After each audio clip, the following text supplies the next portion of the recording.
Hey guys, welcome to No Ordinary Woman Chat Show. I'm your host, Miss Kazmak. Now guys, you know the drill.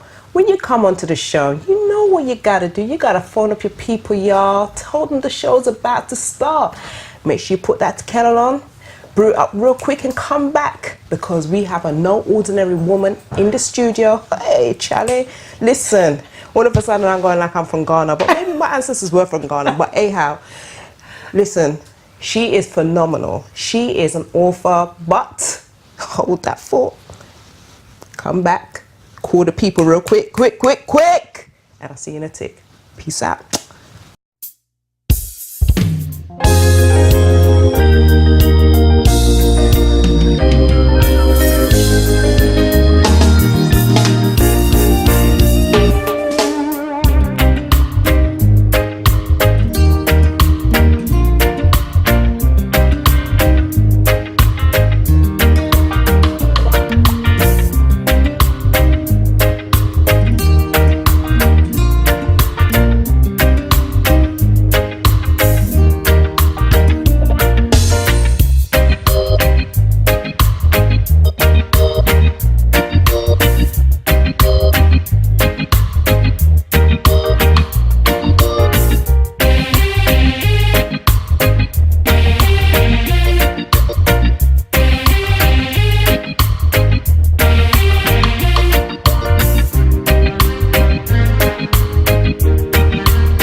Hey guys, welcome back. Now, you heard what I said previously. We have a No Ordinary Woman in the studio. She is phenomenal. She is an author.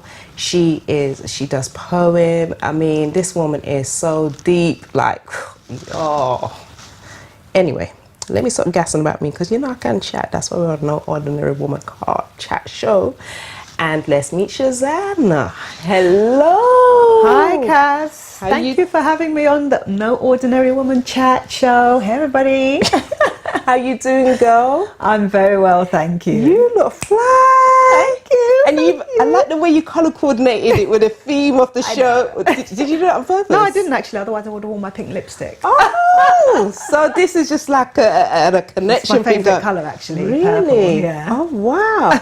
So please tell the viewers who you are. What do you do? Hi, everybody. My name is Cezanne. I'm an artist, poet, and author. So my books feature my artwork and poetry.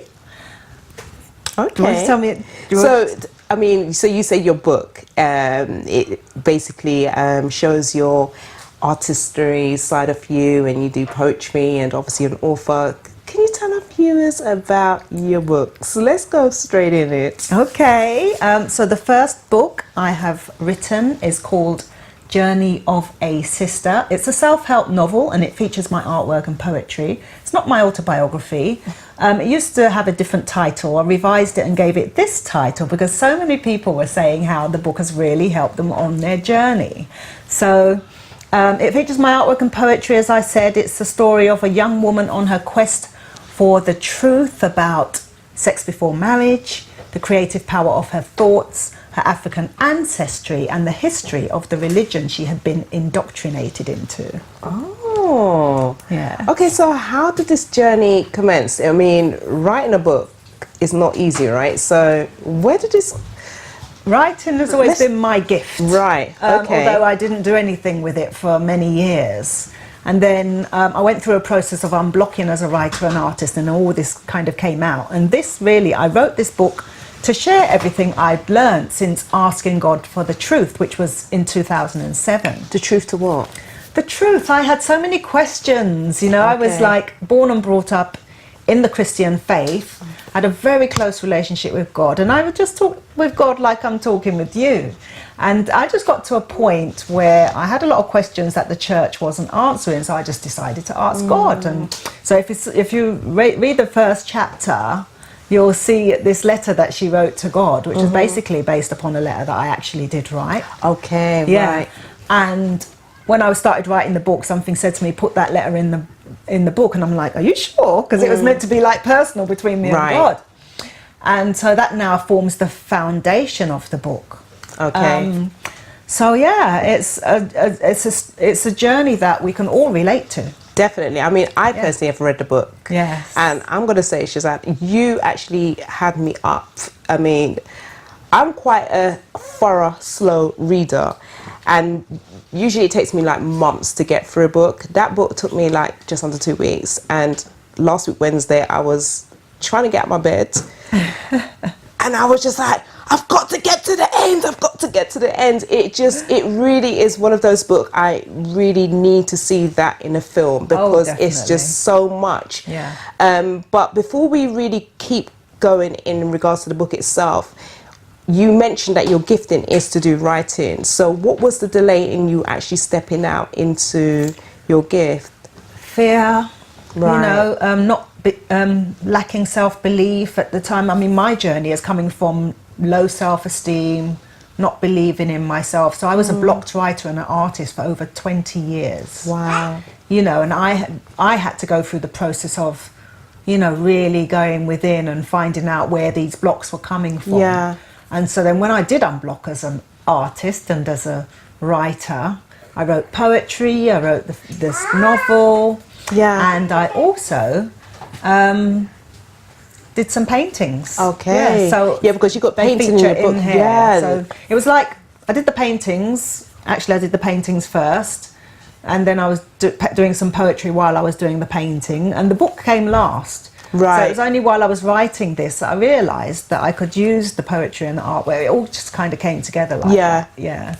So that's all part of just taking those steps of faith and just following your intuition, learning to be guided by your higher self, which is connected to your source. Of course, yeah. So would you say that was a challenge that you occurred from the early stage?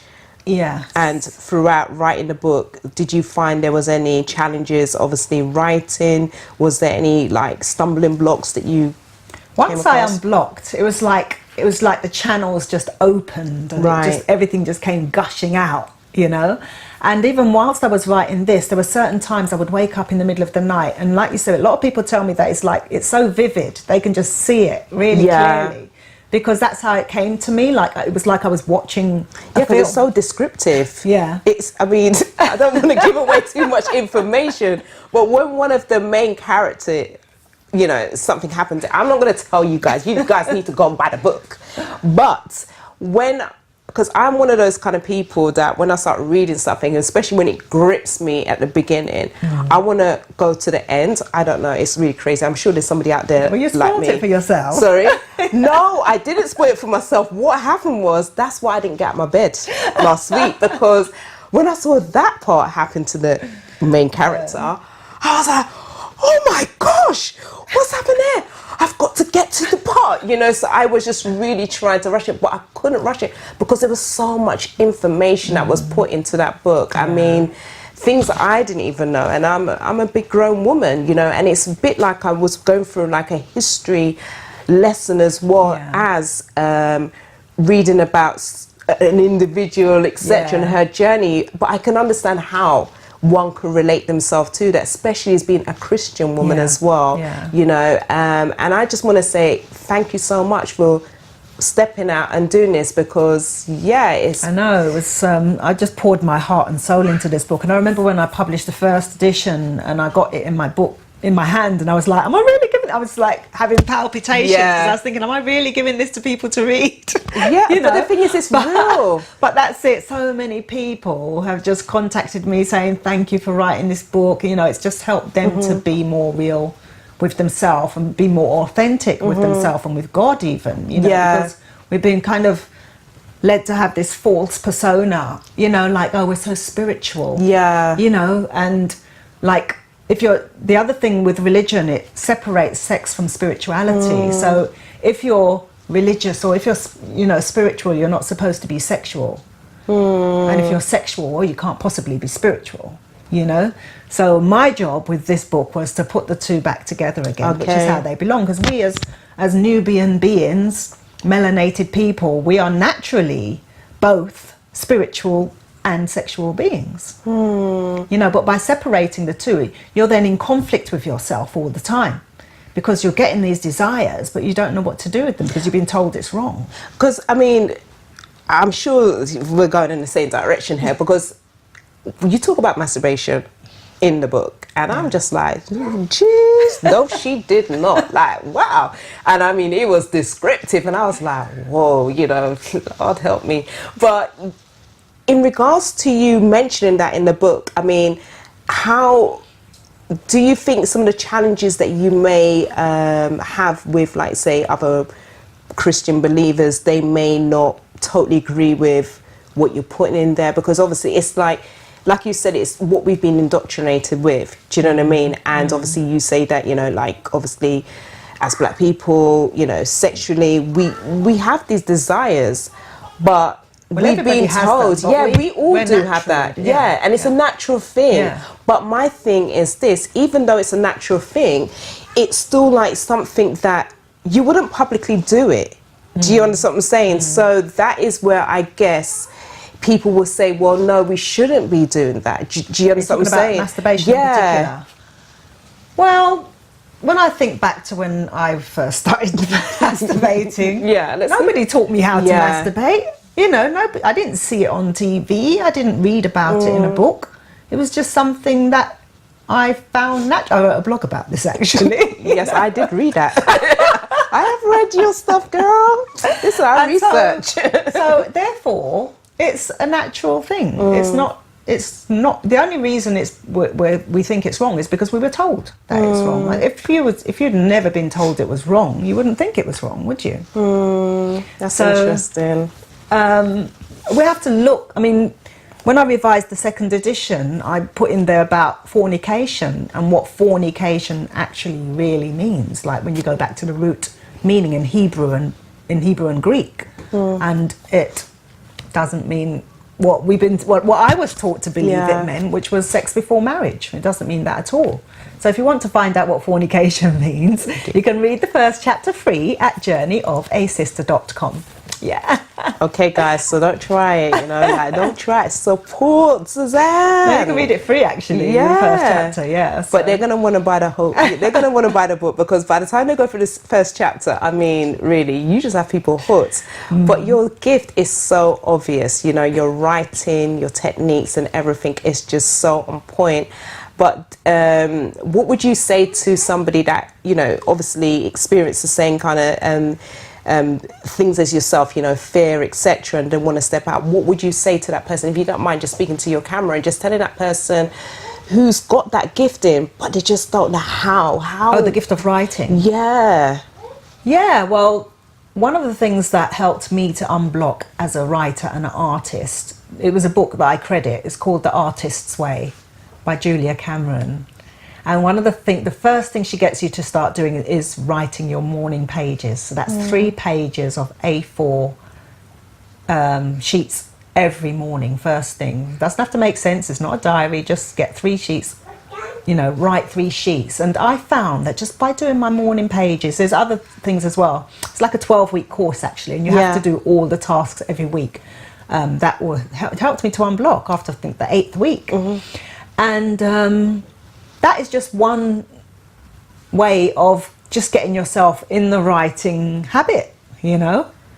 Even if you start saying, oh, I can't think of what to write, I can't think of what, you know, just keep writing and then you'll see that the flow will start. And also, one of the things that helped me to unblock and get out of the way of my writing was to think of myself as a channel for God to create through. So by opening myself up as a channel for the creator to create through, I got out of the way and just allowed it to come through me. So that, I would say, is part of the process of just... That's good, because writing. It's freeing you as well. And obviously, I guess you're opening up yourself to God to really just work through you, you know. But thank you so much. But in regards to, like, you putting your book out, because I understand you've got another book, How to Get the Ring. How did this come about as well? This one was inspired by, I was doing an exhibition and I met her sister. She came to the exhibition. She was like in her early 40s and she was telling me that she was getting a bit concerned, you know, that she was waiting for this Mr. Right and didn't see, and she just kind of like was another sister that I'd met who was waiting for this Mr. Right. Right. So no doubt she had already passed off lots of them because she had this, you know, probably unrealistic list. So what I did, I was inspired actually to just ask all the men I know, America, England, WhatsApp, Facebook, you know, I just sent them all a message saying that I want to write a book that will help women know how to prepare or how to get the ring on their finger as opposed to long-term dating. Right. So I was really surprised. The brothers really just put some, it's like they really sat down and took the time to make their contributions to this book. So over 30 brothers have contributed to this book. Wow, that's incredible. That is amazing. Yeah, and it's really, it's a really great read. And it even helped me to look at myself in terms of being more in my feminine energy, because I found that a lot of the brothers were saying the same thing with regards to us as women being too masculine and then feeling like they're dealing with another man, literally. Wow, really? You know? So really learning to be more in our feminine energy, you know. Obviously, there's reasons why we've had to do that, because we're now having to play the role of as both the man and the woman in the home, a lot of us. So therefore, we are being more in our masculine energy. But with relating to a man, we have to learn how to allow him to be the man and us to be the women. So it's really just knowing your role, really, isn't it? Yeah. And what it sounds like, guys are just like tired of us women trying to be like them, the dude. Yeah. You know, and just be, because they just need that woman, you know, they just need that feminine touch all the time. They don't need to be like, I'm with my homie all the time, you know, come on, you know, give me a break. But then there's also a part in there which talks about men. Some men are boys in men's bodies. So there's a section called "Are you dating a boy in a man's body?" Right. Because a lot of men haven't grown up. Okay. You know, down to how they were brought up. Right. They were never allowed in the home to exert their masculinity. So a lot of men have grown up to be boys in men's bodies as well. So it takes a lot. It takes, first of all, it makes you look at yourself, and even looks at how our past has affected the way we relate to each other today. So it talks about identifying your issues, healing from them, because you are going to attract someone who is a reflection of how you feel about yourself. So that's what this book is all about. Okay. So identify your issues, heal from them, and then you will naturally attract someone who's on the same wavelength as you. So if you're attracting someone who's abusing you, maybe it's because you're beating yourself up inside, you know? So you might not necessarily be abusive yourself, but if you're, you know, not being good to yourself, then someone is going to be a reflection of that. So it's really a bit like the law of attraction, isn't it? To a certain extent, because you're putting out there what, you know, you're attracting what you're putting out there. So whatever, how you are to yourself, per se, is what is actually going to attract. You know, it's just like, you know, obviously being a Christians, people will say like the power of the tongue. So if you keep on speaking blessings and curses, so if you keep on saying, boy, I'm poor, man, I have no money, and I'm a broke, you know, when you hear like our elders, they keep on saying that, and guess what? They were broke. Do you know what I mean? Kind of thing. So it is really about what's coming out of your mouth, because that's the most powerful thing that we have in our entire body, you know, is the tongue. And your thoughts, because what you speak is what you think. So absolutely. It starts with with a thought, how you think. You know, that's the creative process, your thoughts, words and actions. So it always begins with the thoughts, you know, and then you act on those thoughts, or you're speaking what you're thinking, you know. So that was part of my process with Journey of a Sister, which I've shared, is that process of really learning to be more aware of how I think and uprooting negative thoughts and replacing them with positive thoughts. You know, so these are my contributions to my community, you know, written in love. And yes, I can definitely vouch for the first one, but yes. So yeah. Oh, cool. So what upcoming events have you got planned for 2017? Well, right now I'm focused on getting these books out so people can read them, and then from March onwards we're starting the book signing and discussion events. Okay. So where we'll be coming together and discussing the topics raised in these books. I used to do them before with the first editions, and now I spent last year revising the books. I've just relaunched them. So once we've had enough people reading the new books, then we can start the book signing and discussion. They're always really great, and they're great events for meeting like-minded people as well. Definitely. So, excellent. yeah. And how can people connect with you? What's your social media platforms? I'm on, well, the website is to get both books is journeyofaSister.com, and then there's a books page. I'm on Twitter at JourneySister. I'm on Instagram, Cezanne, which is spelled CEZANNE_JOAS, Journey of a Sister. Facebook, Journey of a Sister, there's a page, Journey of a Sister. And yeah, so they can literally just Google. Yeah, but if you just go to the website, journeyofasister.com, all the links to the social media is on there. Okay, and you can also purchase the book on Amazon as well, is that correct as well? The ebooks are on Amazon.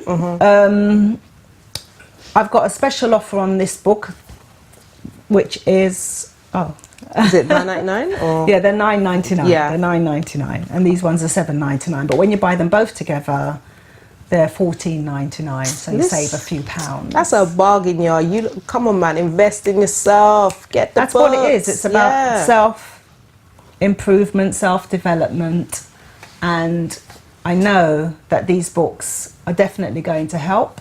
I've had so many people tell me that. So if you're on a journey of self-discovery, this is the book for you, and that's whether you're a man or a woman. See, the first edition was titled Single, Spiritual and Sexual. Right. And I had so many guys buying that book, you know, as you can imagine.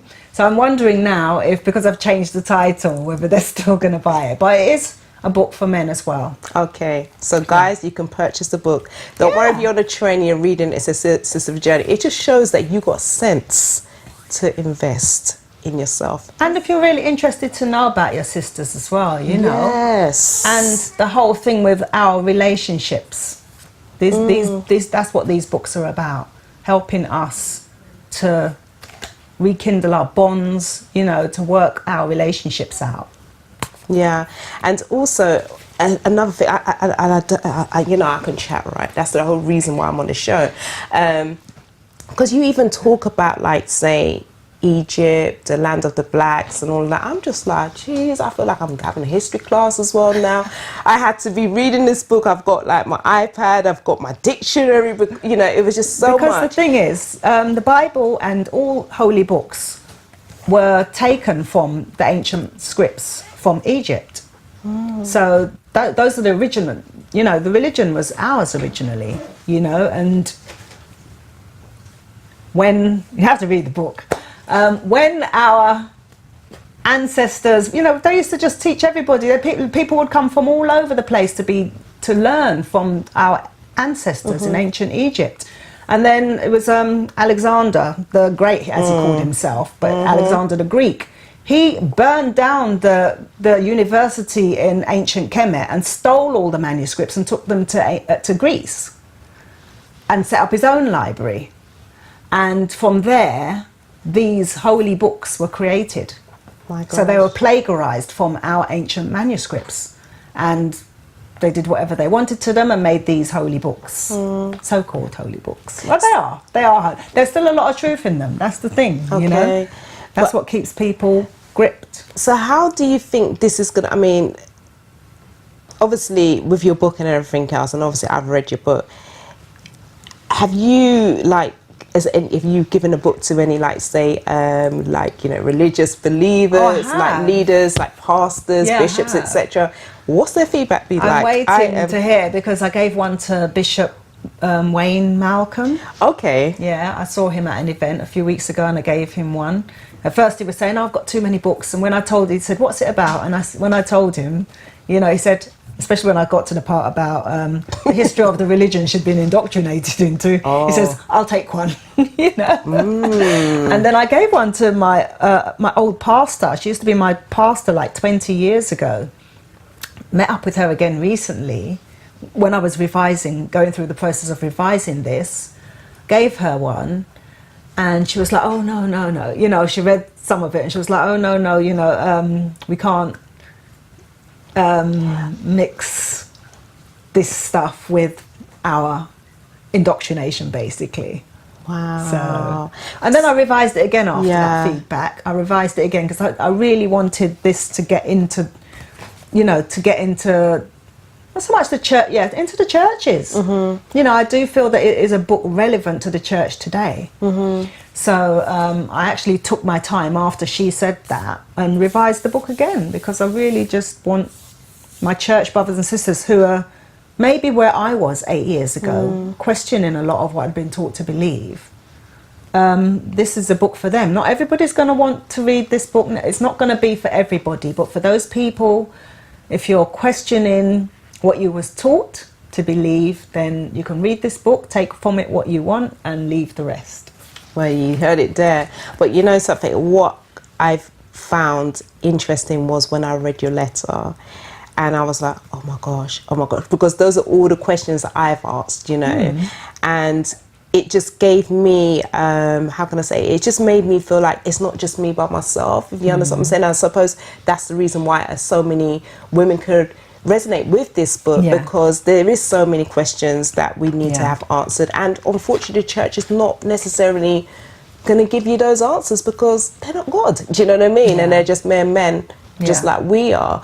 But I just want to thank you for being on the show with us, and guys, connect with Cezanne. You have to. If you don't, you're missing out. And like Cezanne said, the book is not for everybody, so you know, it's not here to offend anybody else, but get the book, support, and thank you so much. Thank you for having me. Thank you. journeyofaSister.com.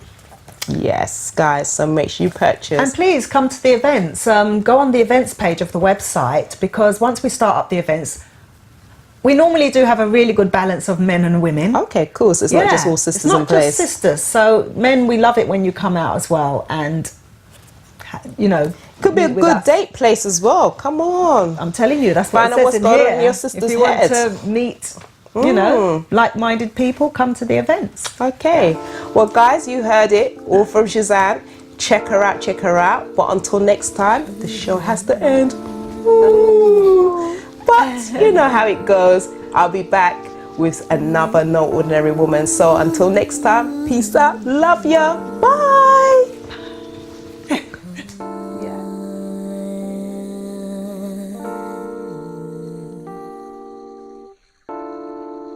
Woman, you are the key. It's only natural.